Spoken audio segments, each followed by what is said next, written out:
ബഹുമാന്യനായ ഈ തെരഞ്ഞെടുപ്പ് സമ്മേളനത്തിന്റെ അധ്യക്ഷൻ പ്രിയപ്പെട്ട സുദർശനൻ, നമ്മുടെ എല്ലാവരുടെയും പ്രിയങ്കരനായ സ്ഥാനാർത്ഥി മുൻ KPCC അധ്യക്ഷൻ കൂടിയായിട്ടുള്ള പ്രിയപ്പെട്ട ശ്രീ കെ മുരളീധരൻ, KPCCയുടെ സമന്വിതരായിട്ടുള്ള നേതാക്കൾ, വൈസ് പ്രസിഡന്റ് ശ്രീ ബാലമുരളി, മുൻ DCC പ്രസിഡന്റുമാരായിട്ടുള്ള ശ്രീ കെ മോഹൻകുമാർ, ശ്രീ പീതാംബരക്കുറുപ്പ്, പ്രിയപ്പെട്ട VS Babu, Shri Lakshmi KPCC general secretary Shrimati Lakshmi, ഈ വേദിയിലെ UDFന്റെ കോൺഗ്രസിന്റെയും പ്രഗത്ഭരായ നേതാക്കളെ, എത്രയും പ്രിയപ്പെട്ട സഹോദരന്മാരെ, സഹപ്രവർത്തകരുണ്ട്. ഇന്നലെ ഇന്നുമായിട്ട് 8ാമത്തെ തെരഞ്ഞെടുപ്പ് സമ്മേളനത്തിലാണ് ഞാൻ പങ്കെടുത്തത്. ഓരോ സമ്മേളനങ്ങളും ഒന്നിനൊന്ന് മെച്ചപ്പെട്ട് വരുന്നതായിട്ട് കാണാൻ കഴിയും. അപ്പോ മെല്ലെ മെല്ലെ തുടങ്ങിയിട്ടുള്ള UDF അനുകൂല കാറ്റ് കേരളത്തിൽ UDF തരംഗമായിട്ട് ആഞ്ഞടിക്കാവുന്ന രാഷ്ട്രീയ കാലാവസ്ഥ എഴുതി വെച്ചു. ഏപ്രിൽ 9-ാം തീയതി ഇലക്ഷൻ കഴിയും. അത് കഴിഞ്ഞ് 20 ദിവസം കാത്തിരിക്കണം. മെയ് 4-ാം തീയതി കൗണ്ടിംഗ് ഉള്ളൂ. അതൊക്കെ നമ്മുടെ ഇലക്ഷൻ കമ്മീഷനും എല്ലാവരും കൂടിയിട്ടുള്ള ഒരു ഡിസൈനായിരിക്കും ആവട്ടെ. കാരണം വളരെ കുറച്ച് പ്രചരണം കൊടുത്താൽ UDF എങ്ങാനും തോന്നു പോയാലോ എന്ന് ധരിക്കുന്നുണ്ടെങ്കിൽ മനസ്സിനകത്ത് തീരുമാനിച്ച തീരുമാനം ദിവസം കൊണ്ടുകൊണ്ട് കേരളത്തിലെ ജനങ്ങൾ മാറ്റാൻ പോകുന്നുണ്ടായിരുന്നു. ഈ കൺവെൻഷൻ കാണുമ്പോൾ ഒരു കാര്യം ഞാൻ നിങ്ങളെ ഉറപ്പിച്ചു പറയാം. വട്ടിയൂർക്കാവിന്റെ ചരിത്രത്തിൽ ഇതുപോലെ ജനപങ്കാളിത്തമുള്ള തെരഞ്ഞെടുപ്പ് കൺവെൻഷൻ നിങ്ങൾ സമ്മതിക്കില്ലത് അപൂർവല്ലേ? ഇതല്ലേ ഏറ്റവും കൂടുതൽ ജനപങ്കാളിത്തം. ഞാൻ നേരത്തെ പറഞ്ഞ UDF അനുകൂല കാറ്റായിരിക്കും. 100-ലധികം സീറ്റുമായി കേരളത്തിൽ ഐക്യജനാധിപത്യമാണ് അധികാരങ്ങൾ. കേരളത്തിൽ അധികാരത്തിൽ വരുന്ന ഐക്യ മുന്നണിയുടെ ട്രഷറി ബെഞ്ച് സംവിധാനം കെ മുരളീധരൻ വട്ടിയൂർക്കാവിൽ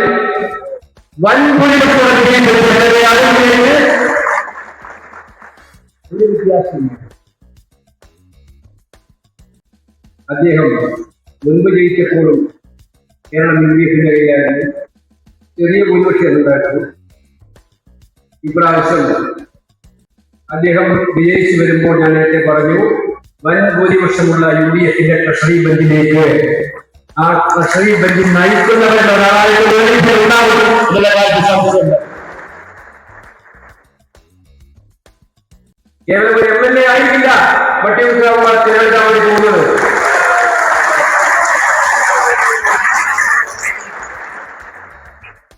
വട്ടിയൂർക്കാവിന്റെ വികസനം അദ്ദേഹം MLA ആയിരുന്നപ്പോൾ ഒരുപാട് കാര്യം ചെയ്യാൻ കഴിഞ്ഞു.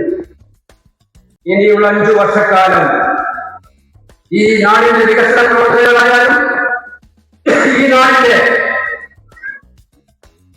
ക്ഷേമ പ്രവർത്തനങ്ങളായാലും അതിൽ സർക്കാരിന്റെ കൈവപ്പോടുകൂടി നടത്താൻ കഴിയുന്ന ഒരാളായിട്ട് ശ്രീ കെ മുരളീധരൻ അവിടെ ഉണ്ടാവുന്ന കാര്യത്തിൽ ഒരു സംശയമില്ല. ഞാൻ പറഞ്ഞു, കേരളത്തിൽ ജനമനസാക്ഷി തീരുമാനിച്ചുറപ്പിച്ചു കഴിഞ്ഞിട്ടുണ്ട്. അത് 10 കൊല്ലക്കാലമായി ഈ നാട് ദുരിതപൂർണമാക്കിയ ഒരു സർക്കാരിനോടുള്ള ഗുഡ് ബൈ പറയുക എന്നുള്ള കാര്യമാണ്. അത് നമുക്ക് കാണാൻ കഴിയുന്ന ഒരു വിരോധാഭാസം. തെരഞ്ഞെടുപ്പ് പ്രഖ്യാപിക്കുന്നവരെ TV തുറന്നു നോക്കിയാൽ കാണാൻ കഴിയുന്നത് ഒരു വേറെ ചിത്രമാണ്. നമ്മൾ നാട്ടിലിറങ്ങിയാൽ കാണാൻ കഴിയുന്നത് വേറെ ചിത്രമാണ്. സ്വയം വികൃതമായ ജനവിരുദ്ധ നയങ്ങൾ കൊണ്ട് ജനങ്ങളെ എതിർപക്ഷത്താക്കിക്കൊണ്ട് സ്വയം വികൃതമായിട്ടുള്ള പിണറായി വിജയന്റെ മുഖം വിലക്കാനുള്ള PR എക്സർസൈസിൽ ടെലിവിഷനും പത്രങ്ങളും അവർ കൊടുത്ത അഡ്വർടൈസ്മെന്റുകളാണ് നമ്മൾ എന്തിനേറെ പറഞ്ഞ ചില സീരിയലുകളിൽ പോലും കണ്ടു അത്തരം അഡ്വർടൈസ്മെന്റുകൾ കണ്ടാൽ ആർക്കും മനസ്സിലാവില്ല. പറയുന്നത് എന്താ? പിണറായി വിജയന്റെ കാലത്ത് ആശുപത്രികളൊന്ന് പോയി നോക്കി 5 സ്റ്റാർ ഹോട്ടൽ പോലും കാണിച്ചിട്ടുണ്ട്. അങ്ങനെയുള്ള ആശുപത്രികളാണ്. പക്ഷേ സർക്കാർ മെഡിക്കൽ കോളേജിൽ പോയാൽ ജീവൻ രക്ഷിക്കാൻ വേണ്ടി പോകുന്ന ആളുകൾ ജീവനോട് തിരിച്ചു വരാത്ത സാഹചര്യമാണ് ഇവിടെ. നമ്പർ 1, 2, 3, 4, 5 തിരുവനന്തപുരം, ആലപ്പുഴ, കോട്ടയം, അതുപോലെ പാലക്കാട്, കോഴിക്കോട് മെഡിക്കൽ കോളേജുകളുണ്ടായി. ഇത് സത്യമല്ലേ? ആശുപത്രികൾ ജീവൻ രക്ഷിക്കുന്ന ആശുപത്രികൾ ആളെ കൊല്ലുന്ന ആശുപത്രികളാക്കി മാറ്റുന്നവരായി. അവിടെ പ്രചരണം പുറത്തെന്താണ്? TV ആശുപത്രികൾ പിണറായി വിജയന്റെ കാലത്ത് ഇതുപോലെ മെച്ചപ്പെട്ട കാലം ഉണ്ടായിട്ടില്ല. വിദ്യാഭ്യാസ സ്ഥാപനങ്ങൾ, വിദ്യാഭ്യാസം നമ്മുടെ നാട്ടിലിപ്പം ആളുകളാരും നാട്ടിലില്ല. എങ്ങനെ നാട്ടിലുള്ള കുട്ടികൾ അവരുടെ കുട്ടികളെല്ലാം വിദേശത്ത് പോവാണ്. അവർക്ക് വിദ്യാഭ്യാസം കഴിഞ്ഞാൽ നല്ല ജോലി കിട്ടണം, ജോലി കിട്ടിയാൽ നല്ല ശമ്പളമാണ്. ഇത് രണ്ടുമില്ല. അപ്പൊ അവർ വിദേശങ്ങളിലേക്ക് പോകുന്നു. പ്രായമായ അച്ഛനമ്മമാർക്ക് താങ്ങാവേണ്ട കുടുംബത്തിൽ താങ്ങാവേണ്ട കുട്ടികൾ മിക്കവാറും ഇവിടെ കലാലയ സാഹചര്യം ഉണ്ടായിരിക്കുന്നു. നിങ്ങളുടെ 10 പ്രായത്തെ നഷ്ടമാണ്. വിദ്യാഭ്യാസത്തിന്റെ ബാക്കി പത്രമായിട്ട് കേരളം തൊഴിൽ സമൂഹ ജോലി കിട്ടുന്നതിന് വേണ്ടിയുള്ള സാധ്യത ഉണ്ടാകുന്ന സംസ്ഥാനം ഉണ്ടാകുന്നു. പബ്ലിക് സർവീസ് കമ്മീഷൻ പരീക്ഷ എഴുതിയാൽ 1ാം റാങ്ക് കിട്ടിയിട്ടും കാര്യമില്ല. കേരളത്തിൽ 1ാം റാങ്ക് കിട്ടിയവർക്ക് പോലും അപ്പോയിന്റ്മെന്റ് ഇല്ല, നിയമനമില്ല. എത്ര അനുഭവങ്ങളുണ്ടായി, എത്ര ഈസ്റ്റുകൾ ആരെയും എടുക്കാതെ പാഴായിപ്പോയി. ഒരു PSC പരീക്ഷ എഴുതാൻ പാട് നമ്മുടെ കുട്ടികൾക്ക് എന്തുമാത്രം പാടാം. അതേ സമയത്ത് സ്വന്തം ബന്ധുക്കാരെ, പാർട്ടിയിലെ ബന്ധപ്പെട്ടവരെ തിരികെ കയറ്റി പിൻവാതിൽ നിയമനങ്ങൾ നടത്തിയതിന്റെ കാര്യത്തിൽ സർവകാല സർക്കാരാണ് ഈ സർക്കാരിന്. ഒരു ഭാഗത്ത് ഫസ്റ്റ് റാങ്ക് കിട്ടിയാൽ ജോലിയില്ല, മറുഭാഗത്ത് ബന്ധുക്കൾക്ക്, പാർട്ടിക്കാർക്ക് ഇവിടെയൊക്കെ ചുറ്റുപാട് നോക്കി അറിയാനുണ്ട്. അവർക്കെല്ലാം 10 വർഷം ജോലിയാണ്. ഇന്ന് ഞാൻ വരുമ്പോ സാധാരണ വൈകുന്നേരമായ ചായ കുടിക്കണം ഹോട്ടൽ. മിക്കവാറും സ്ഥലത്തെ ഹോട്ടലുകൾ പൂട്ടിക്കിടക്കുകയാണ്. ഗ്യാസ് ഇല്ല. തട്ടുകിടക്കാരൻ നമുക്ക് ചായ എന്ന് മാത്രമല്ല, എത്രയായിരക്കണക്കിന് ആളുകളാണ് തട്ടുകടയിൽ ജീവിക്കുന്നത്. ഹോട്ടലുകളിൽ എത്ര പേരാണ് ജോലി ചെയ്യുന്നത്. ഈ ക്രൈസിസ് തുടങ്ങിയിട്ട് ഒരുപാട് ദിവസങ്ങളായി. നരേന്ദ്രമോദി ഗവൺമെന്റ് സംഭാവന വലുതായിട്ടുണ്ട്.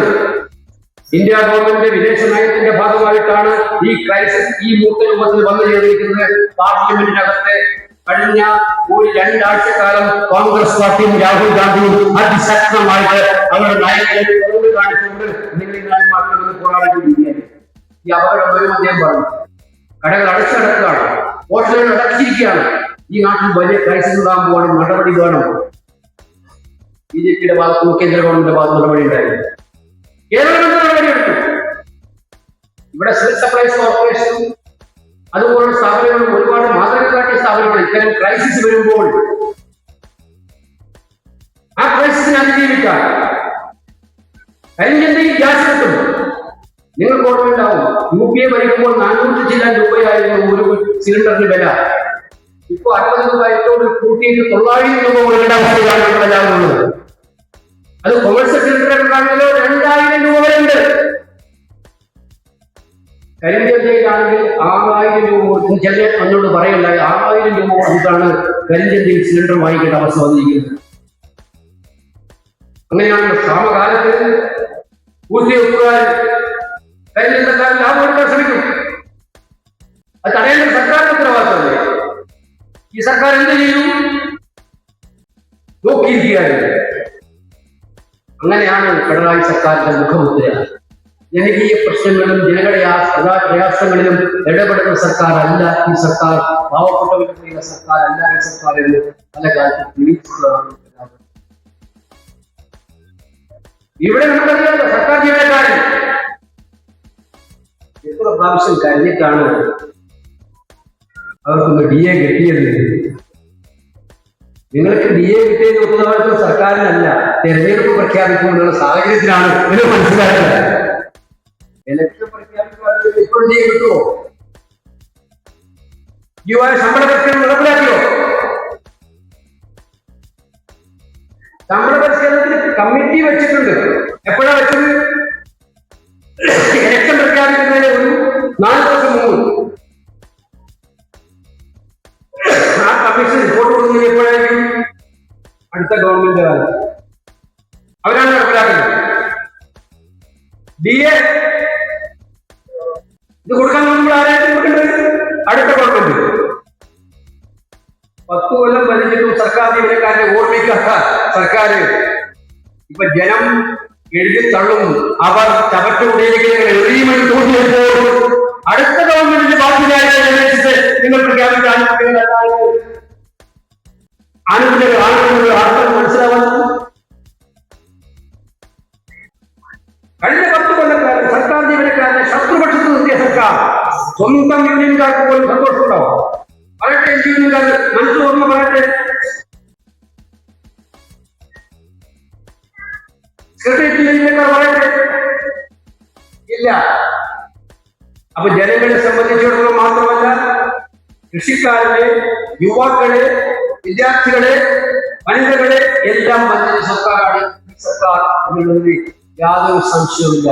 കരസ്ഥാന നഗരം വിധിയെഴുതാൻ കാത്തിരിക്കുകയാണ്. ഇവിടെ ഇപ്പൊ ഏറ്റവും പ്രസക്തമായ കാര്യം മനസ്സിലാക്കുക. വട്ടിയൂർക്കാവിൽ വന്നാൽ തോന്നും മൂന്നാമത് മുന്നണി കക്ഷി കൊണ്ടുവരുന്ന രംഗത്ത് BJP. ഞങ്ങൾ ഇന്നലെ ഇന്നും വളരെ വ്യക്തമായിട്ടുള്ള ഉറച്ച കാര്യത്തിലൊരു കാര്യം പറഞ്ഞു. അത് കൃത്യമായ അറിവിന്റെ അടിസ്ഥാനത്തിൽ തന്നെയാണ്. ഈ തെരഞ്ഞെടുപ്പിൽ ഏറ്റവും വലിയ ഡീൽ നടന്നിരിക്കുന്നത് BJPയും CPMും തമ്മിലാണ്. നിങ്ങൾക്കറിയാം, BJPയുടെയും CPMിന്റെ സ്ഥാനാർത്ഥി പട്ടിക ഒന്ന് പരിശോധിച്ച് നോക്കണം നിങ്ങൾ. CPMന് ഏറ്റവും സാധ്യതയുള്ള സ്ഥലങ്ങളിൽ പല സ്ഥലങ്ങളിലും BJPക്ക് ജയിക്കാൻ വേണ്ടി സ്ഥാനാർത്ഥികളെ അഡ്ജസ്റ്റ് ചെയ്യുന്നുണ്ട്. BJPക്ക് ഏറ്റവും ശക്തിയുള്ള മണ്ഡലങ്ങളിൽ, അവരുടെ പ്രവർത്തനം ഏറ്റവും നന്നായി നടക്കുന്ന മണ്ഡലങ്ങളിൽ CPMക്ക് ജയിക്കാൻ വേണ്ടി സ്ഥാനാർത്ഥികളെ അഡ്ജസ്റ്റ് ചെയ്യുന്നുണ്ട്. ഇത് വെറുതെ അല്ല, ഇത് പാർട്ടികൾ തമ്മിൽ അഡ്ജസ്റ്റ്മെന്റ് അല്ല. ഇത് പിണറായി വിജയനെ BJPയിലുള്ള അല്ലെങ്കിൽ മോഡിയോടുള്ള ഭയം കൊണ്ട് അദ്ദേഹത്തിന് സ്വന്തം വഴി രക്ഷപ്പെടുത്താൻ വേണ്ടി ഉണ്ടാക്കിയിട്ടുള്ള ഡീലാണ് ഉള്ള കാര്യം ഏറ്റവും നന്നായി CPM അണികൾക്കാണ്. അതുപോലെ BJPക്ക് അവരുടെ താല്പര്യങ്ങൾ സംരക്ഷിക്കാൻ വേണ്ടി ഉണ്ടാക്കിയ ഡീലാണ് മനസ്സിലാക്കുക. ഇന്നലെ നിങ്ങൾ കണ്ടിട്ടുണ്ടാകും, പിണറായി വിജയൻ NDTV മലയാളത്തിലെ ഓടിക്കുന്നത് നാഷണൽ ചാനൽ നാഷണൽ NDTV ഒരു ഇന്റർവ്യൂ ഞാൻ ബന്ധപ്പെട്ടു. സാധാരണ കൊടുക്കാറില്ല പിണറായി വിജയൻ. ഈ അഭിമുഖം വന്നപ്പോൾ എനിക്ക് മനസ്സിലായി ഇത് ഡിമാൻഡ് ഇന്റർവ്യൂ ആണ്. നിങ്ങൾക്കറിയാം, ആ ഇന്റർവ്യൂവിൽ അദ്ദേഹം അറ്റാക്ക് ചെയ്ത അറ്റാക്ക് ചെയ്തത് രാഹുൽ ഗാന്ധിയാണ്. നിങ്ങൾക്കറിയാം, സാധാരണ ഇത്തരം ഇന്റർവ്യൂ കൊടുക്കാത്ത പിണറായി വിജയൻ NDTVക്ക് കൊടുത്ത ഇന്റർവ്യൂവിൽ അദ്ദേഹം രാഹുൽ ഗാന്ധിയെ പറഞ്ഞിരിക്കുന്നത് മനസ്സിലാക്കേണ്ടത്. രാഹുൽ ഗാന്ധി BJPയുടെ ഏജന്റാണ്. രാഹുൽ ഗാന്ധി BJPയുടെ ഏജന്റാണ്. പിണറായി വിജയൻ മോഡിയുടെ മുഖത്ത് നോക്കിയിട്ട് ഇന്ത്യയും അമേരിക്കയും തമ്മിലുള്ള കരാറ്, ഇന്ത്യയുടെ ഡാറ്റ മുഴുവൻ ചോർത്തിക്കൊടുത്ത ചെറുപ്പക്കാരനെ ചതിച്ച നിങ്ങൾ, കൃഷിക്കാരനെ അമേരിക്കൻ കാർഷിക വിപണികളിൽ നിന്നും ഉൽപ്പന്നങ്ങൾ ഇന്ത്യയിലേക്ക് ഇറക്കുമതികൾ ഫ്രീ ഹീറോ ചുങ്കം ചുമത്തിക്കൊണ്ട് ഇവിടുത്തെ കൃഷിക്കാരനെ ചതിച്ച നിങ്ങൾ, കൃഷിയിൽ നിന്നും ഒഴിവാങ്ങാൻ തീരുമാനം നടപ്പിലാക്കില്ല എന്നുള്ള കരാർ അമേരിക്കയ്ക്ക് വേണ്ടി ഒത്തുകൊടുത്ത നിങ്ങൾ, ഇന്ത്യയുടെ താല്പര്യങ്ങൾ സംരക്ഷിക്കാൻ അമേരിക്കയോട് സറണ്ടർ ചെയ്ത പ്രധാനമന്ത്രിയാണ് നിങ്ങൾ. സറണ്ടർ ചെയ്തെന്ന് മോദി അമേരിക്ക നോക്കിക്കൊണ്ട് പറഞ്ഞ നേതാവിന്റെ പേരാണ് രാഹുൽ ഗാന്ധി എന്ന നേതാവിന്റെ. നിങ്ങൾ ഡിസ്ക്വാളിഫൈ ചെയ്തു. നിങ്ങൾ 32 കേസെടുത്തു, പാർലമെന്റിൽ നിന്നും പുറത്താക്കി, വീട്ടിൽ നിന്നും പുറത്താക്കി. ഇപ്പോഴും ശക്തമായിട്ട് ഈ രാജ്യത്തെ തകർക്കാൻ വിഭജിക്കാൻ ശ്രമിക്കുന്ന മോദിക്കെതിരെ പിണറായി വിജയൻ രണ്ടാം ജന്മം ജനിക്കണ്ടേ? മോദിക്കെതിരെ അത്തരം ഒരു വാക്കുകൾ പറയാൻ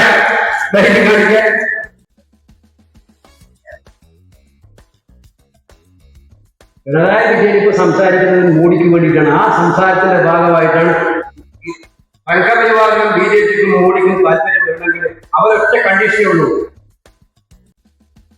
രാഹുൽ ഗാന്ധിയെ ചുറ്റവിളികൾ. ഇതാണ് അവരുടെ കണ്ടീഷൻ. ഇതേ വിജയൻ തന്നെ മുമ്പ് പറഞ്ഞ കാര്യം ഞാൻ വിജയനെ ഓർമ്മിപ്പിക്കുകയാണ്.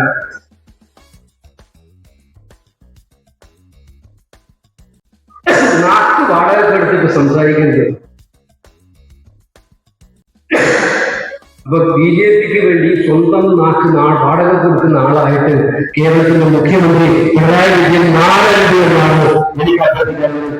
ഇത് കേരളത്തെ തകർക്കാൻ വേണ്ടിയുള്ള കൂട്ടുകെട്ടാണ്. ബി ജെ പി ഒരു ഭാഗത്ത് ജനങ്ങളെ ദ്രോഹിച്ചുകൊണ്ടിരിക്കുന്നു. വട്ടിയൂർക്കാവിന്റെ പാരമ്പര്യം നമുക്കറിയാം. എത്ര ശാന്തമായിട്ടാണ് ഈ മണ്ണിൽ ജനങ്ങൾ ജീവിക്കുന്നത്. എല്ലാ സമുദായവും എല്ലാ സമൂഹവും ഉണ്ട്.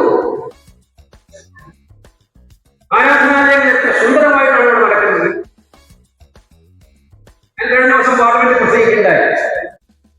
ആറ്റുകാലം പാലിക്കുന്ന സാധാരണക്കാരായ ലക്ഷക്കണക്കിന് സഹോദരിമാർ വരുമ്പോൾ തൊട്ടടുത്ത ക്രൈസ്തവ ദേവാലയങ്ങളിലും അവർക്ക് വെള്ളം കൊടുക്കാൻ വേണ്ടി വരുന്ന പുരോഹിതന്മാരും മുസ്ലിം ദേവാലയങ്ങളിൽ നിന്ന് ഇറങ്ങിയത് അവർക്ക് സഹായം ചെയ്തു കൊടുക്കുന്ന മുസ്ലിം മുളമണ്ണിലും. ഇതാണ് റിയൽ കേരള സ്റ്റോറി എന്നുള്ളത് കൃത്യമായി 4 വോട്ടിന് വേണ്ടിയിട്ട് ഈ സൗഹാർദ്ദത്തെ തകർക്കാൻ വേണ്ടിയിട്ടാണ് നിങ്ങൾ ശ്രമിച്ചത്. ബി ജെ പിക്ക് എല്ലാ പിന്തുണയും കൊടുക്കുന്നത് CPM ആണ്. അതുകൊണ്ട് ഞാൻ ബന്ധിപ്പിക്കുന്നില്ല. ഈ നാട് കാത്തിരിക്കുകയാണ് ഒരു മാറ്റത്തിന് വേണ്ടി. കേവലം ഇവരുടെ തെറ്റുകൾ മാത്രമല്ല നമ്മൾ പറയുന്നത്. നമ്മൾ വന്ന ജനങ്ങൾ ചോദിക്കും, നിങ്ങളൊക്കെ ശരിയാണ്, ഇവരിതൊക്കെ കുഴപ്പം കാണിക്കും, ഇനി നിങ്ങൾ വന്നാൽ എന്താ ചെയ്യാൻ വേണ്ടി? നമ്മുടെ ഈ നാട് മാറ്റം ജനങ്ങൾ ആഗ്രഹിക്കുന്ന മാറ്റം കൊണ്ടുവരും. അതുകൊണ്ടാണ് നിങ്ങളുടെ കയ്യിലേക്ക് വരും ദിവസങ്ങളിൽ ഒരു ചെക്ക് വരാൻ വേണ്ടി പോവാണ്. UDF-ന്റെ ചെക്ക്, നേതാക്കൾ ഒപ്പിട്ട ചെക്ക്, ഗ്യാരണ്ടി കാർഡ്. 5 ഗ്യാരണ്ടികൾ നമ്മൾ പ്രഖ്യാപിച്ചു. അതിനെക്കുറിച്ച് കളിയാക്കാണ് CPM സഖാക്കൾ. ആര് കളിയാക്കിയാലും കേട്ടില്ല. നമ്മുടെ സഹോദരിമാരോട് ഇരിക്കുന്നുണ്ടല്ലോ. മെയ് മാസം 15 കഴിഞ്ഞാൽ എഴുതി വെച്ചോ, ഒരു നയ പൈസ കയ്യിലില്ലാതെ നിങ്ങൾക്ക് കേരളത്തിലെ ട്രാൻസ്പോർട്ട് ബസ്സുകളിൽ യാത്ര ചെയ്യാൻ